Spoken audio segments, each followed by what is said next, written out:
Hello friends, कैसे हैं आप सब। आशा करते हैं आप सब अच्छे होंगे।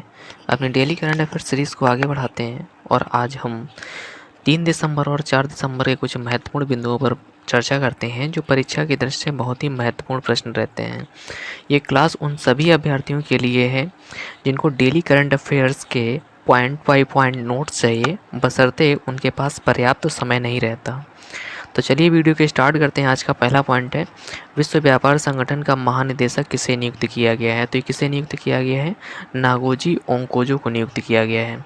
विश्व व्यापार संगठन की बात करें तो इसकी स्थापना 1 जनवरी 1995 को होती है और इसका हेडक्वार्टर कहाँ है, जिनेवा इसका हेडक्वार्टर है। वर्तमान में नागोजी ओंकोजी वर्तमान में ही ये हेड थी और सबसे महत्वपूर्ण पॉइंट क्या है, ये पहली महिला हेड हैं। वर्ल्ड ट्रेड ऑर्गेनाइजेशन की ये पहली महिला हेड है। इनका कार्यकाल 4 वर्ष के लिए बढ़ाया गया है और वर्ल्ड ट्रेड ऑर्गेनाइजेशन का संगठन है, इसके जो हेड होते हैं इनका कार्यकाल 4 वर्ष के लिए होता है। दूसरा पॉइंट है, सैयद मोदी अंतर्राष्ट्रीय बैडमिंटन टूर्नामेंट 2024 के महिला एकल का खिताब किसने जीता है। ये तो ये पीवी सिंधु ने जीता है। फीमेल में पीवी सिंधु ने जीता है और मेल में किसने जीता है, तो ये लक्ष्य सेन ने जीता है। तीसरा पॉइंट है, फिल्म फेयर ओटीटी, इसका फुल फॉर्म होता है ओवर द टॉप अवार्ड 2024 में बेस्ट एक्ट्रेस का अवार्ड किसे मिला है। तो बेस्ट एक्ट्रेस का जो अवार्ड मिला है वो किसे मिला है, ये करीना कपूर को दिया गया है और करीना कपूर वर्तमान में यूनिसेफ की ये ब्रांड एम्बेसडर हैं। और ये कौन से क्रम का है, ये ओटीटी जो अवार्ड हुआ दिया गया है ये 5वें क्रम का है। बात करते हैं बेस्ट फिल्म की, तो बेस्ट फिल्म कौन है, चमकीला, ये अमर सिंह की है। और अगर एक्टर की बात करें तो बेस्ट एक्टर का अवार्ड किसे दिया गया है, तो ये दिलजीत दोसांझ को दिया गया है। और बेस्ट डायरेक्टर की बात करें तो किसे किसे अवार्ड दिया गया है, तो इकरियाज अली को दिया गया है। चौथा पॉइंट है, संयुक्त राष्ट्र वैश्विक उत्कृष्टता पुरस्कार से सम्मानित किया गया है। तो ये किसे सम्मानित किया गया है, डॉक्टर बसंत गोयल को सम्मानित किया गया है। और इनको भारत में किस नाम से जाना जाता है, तो blood man of India, Bharat के ये ब्लड मैन ऑफ इंडिया के नाम से विख्यात हैं। कौन, डॉक्टर बसंत गोयल। और इन्हें कौन सा पुरस्कार मिला है, तो ये संयुक्त राष्ट्र वैश्विक उत्कृष्टता पुरस्कार दिया गया है। अंतर्राष्ट्रीय दिव्यांग दिवस कब मनाया जाता है, ये 3 दिसंबर को मनाया जाता है। इसकी घोषणा 1992 में होती है। RCI right rehabilitation council of India ये एक्ट बना था, ये 1992 में एक्ट है। इसके तहत 4 एक्ट हैं, RCI, PWD, NTA और RPWD। Right to person with disability 2016 में बना है, जिसमें से दिव्यांगताओं की जो रिजर्वेशन पॉलिसी है उसको 3% से बढ़ाकर 4% कर दिया गया है। भारत सरकार ने सुगम भारत अभियान चलाया है। कब ये चलाया था, 2015 में। इनमें से जिस डिसेबल्ड कैटेगरी के जो बच्चे हैं उनके आधार पे उनकी आवश्यकता के आधार पर जो इक्विपमेंट दिया जाएगा उसके लिए सुगम भारत अभियान चलाया गया है। ये 2015 में चलाया गया है। आइए बात करते हैं 4 दिसंबर के कुछ महत्वपूर्ण पॉइंट की जो परीक्षा की दृष्टि से बहुत ही इम्पोर्टेंट हैं। तो बात करते हैं पहला पॉइंट, पवन काम्पेली ने किस देश में आयोजित पहले एशियाई स्पोर्ट्स गेम्स 2024 में देश के लिए पहला कांस्य पदक जीता है। तो बात करते हैं ये इसका आयोजन कहाँ हुआ, ये बैंकॉक, थाईलैंड की राजधानी बैंकॉक में इसका आयोजन हुआ था। और किसने जीता है, तो ये पवन काम्पेली ने जीता है। और किस फील्ड में जीता है, तो ये पहले एशियाई स्पोर्ट्स गेम्स में कौन सा पदक जीता है, तो कांस्य पदक जीता है। और कांस्य बनता किससे है, तो ये तांबा और टिन मिलके कांस्य बनता है। बात करते हैं पीतल की, तो ये तांबा और जस्ता मिलके क्या बनता है, ये पीतल बनता है। दूसरा सबसे महत्वपूर्ण पॉइंट क्या है, हाल ही में चर्चा में रहा देश का पहला वर्टिकल रेल ब्रिज पंबन 2.0 कहाँ स्थित है, तो ये कहाँ स्थित है, ये तमिलनाडु में स्थित है। और इसका स्टार्ट कब होगा, ये 15 दिसंबर से स्टार्ट हो जाएगा। और इसकी वर्तमान में लंबाई कितनी है, 2.1 किलोमीटर है। और इसकी स्पीड, मैक्सिमम स्पीड कितनी है, 80 किलोमीटर।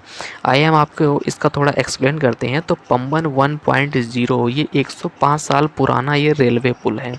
इसमें होता क्या था, इसमें जब ट्रेन निकलती थी इसमें ट्रेन की स्पीड बहुत धीमी होती थी, अर्थात ट्रेन की जो मैक्सिमम स्पीड है वो 10 किलोमीटर प्रति घंटा रहती थी। और इसीलिए इसको विकसित किया गया है और पंबन 2.0 ये नया ब्रिज लॉन्च किया गया है। इसकी स्पीड क्या रहेगी, मैक्सिमम हाई स्पीड क्या रहेगी ट्रेन की, 80 किलोमीटर प्रति घंटा रहेगी। तो सबसे महत्वपूर्ण पॉइंट क्या है, ये किसको और किसको जोड़ता है, तो ये मंडपम को रामेश्वरम से जोड़ता है। और इसकी लंबाई क्या है, ये क्या होता है जो नए ब्रिज होते हैं उसमें क्या है अधिकतर लंबाई पूछी जाती है।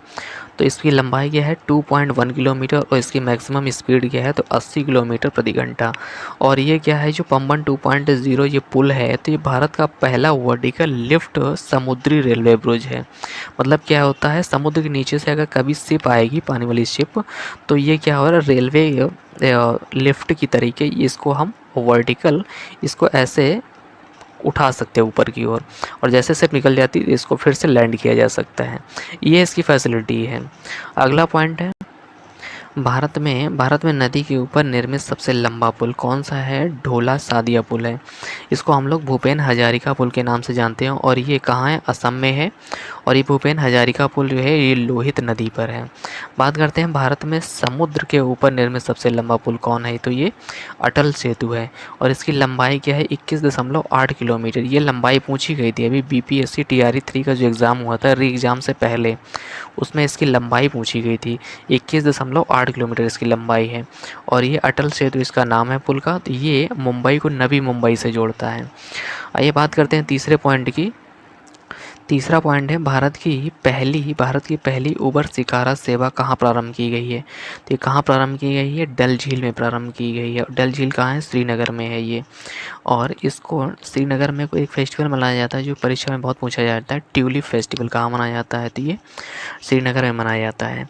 और ये उबर शिकारा ये परियोजना है, ये एशिया की पहली जल परिवहन सेवा है। ये क्या है, उबर एक ऐप है, आप इस ऐप के माध्यम से आप इसमें बुकिंग करा सकते हैं। और ये वेनिस अर्थात इटली की तर्ज पर काम करेगा ये। चौथा पॉइंट है विश्व समुद्री सम्मेलन 2024 का प्रारंभ कहाँ होगा, तो ये कहाँ होगा, तमिलनाडु में होगा। पांचवा पॉइंट है यूनेस्को ने किसे शीर्ष विरासत गंतव्य स्थल घोषित किया है, तो किसे घोषित किया है, ये पश्चिम बंगाल को किया है। और ये क्यों घोषित किया है, तो यहाँ पर गंगा सागर, सुंदरबन राष्ट्रीय उद्यान और दार्जिलिंग की चाय, भारत में पहला जो GI टैग मिला था वो दार्जिलिंग की चाय को ही मिला था।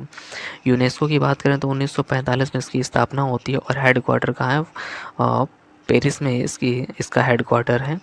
और इसमें इस समय वर्तमान में जो हेड है वो कौन है, आंद्रे एंजोले है इसके वर्तमान में हेड हैं।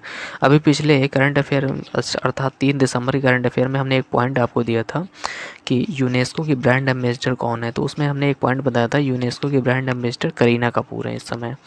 छठवां पॉइंट है, हाल ही में रातापानी बाघ अभ्यारण्य किस राज्य का 8वां बाघ अभ्यारण्य है, तो ये किसका है, ये MP का है। मध्य प्रदेश के रायसेन जिले में ये रातापानी बाघ अभ्यारण्य है। रायसेन जिले को ये सागौन के, यहाँ पर क्या है, सागौन के जंगल हैं। बात करते हैं सर्वाधिक बाघ की या तेंदुए की, तो सर्वाधिक बाघ और तेंदुआ कहाँ है, ये MP में है। डियर फ्रेंड्स, आज के लिए इतना ही, मिलते हैं अगली वीडियो में।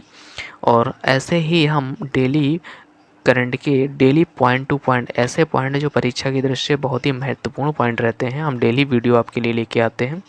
अगर आप चैनल में पहली बार आए हैं तो हमारे चैनल को सब्सक्राइब करें और बेल आइकन को प्रेस करें। Thank you.